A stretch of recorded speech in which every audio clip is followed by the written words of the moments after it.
അപ്പോൾ നമുക്ക് ലേറ്റസ്റ്റ് ആയിട്ട് വർക്കിന് വന്നിട്ടുള്ളൊരു സെന്നാണത്. ഇത് തൃശ്ശൂർ സൈഡിൽ നിന്നാണ് നമുക്ക് വണ്ടി വർക്കിന് വന്നിട്ടുള്ളത്.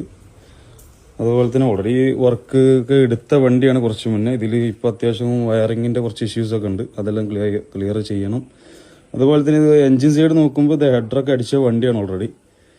പിന്നെ ഇൻറ്റീരിയറിലാണ് നമുക്ക് കൂടുതൽ വർക്കുള്ളത്. ഓൾറെഡി നമ്മൾ ഫുള്ള് ഡോർ പേഡ് സീറ്റെല്ലാം അയച്ച് വെച്ചിട്ടുണ്ട്.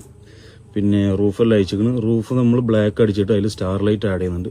പിന്നെ മെയിനായിട്ട് വരുന്നത് പറഞ്ഞാൽ വയറിങ് വർക്കുകളാണ്. അതിൽ ഇവർ ആദ്യം കൊടുത്തിട്ടുണ്ടായിരുന്നത് ബാറ്ററി ബാക്ക് സൈഡിൽ ഡിക്കി സൈഡിലാണ് ഇവർ സെറ്റ് ചെയ്തിട്ടുണ്ടായിരുന്നത്. അത് അവിടെ നിന്ന് എടുത്തിട്ട് നമ്മളിനി അതിൻ്റെ ബാക്ക് സീറ്റിൽ കട്ട് ചെയ്തിട്ട് അവിടെ ബോക്സ് അടിച്ചിട്ടാണ് നമ്മൾ സെൻറ്ററിലാണ് ഇനി ബാറ്ററി കൊടുക്കാൻ പോകുന്നത്. അതുപോലെ തന്നെ ഫ്ലെയിം കിറ്റ് ആഡ് ചെയ്യുന്നുണ്ട് ഇതിൽ. ഫ്ലെയിം കിറ്റ് ലോങ് ലെങ്ത് ആണ് ആഡ് ചെയ്യുന്നത്. ഇപ്പോൾ ലാസ്റ്റ് സെന്നിൽ ഗ്രീൻ സെന്നിൽ ചെയ്ത പോലെ തന്നെ one side long length flame കിറ്റാണ് ഇതിൽ ചെയ്യാൻ പോകുന്നത്. വർക്കെല്ലാം കഴിഞ്ഞ ശേഷം നമ്മൾ പുതിയൊക്കെ വീഡിയോ അപ്ലോഡ് ചെയ്യുന്നതാണ്. ഓക്കെ.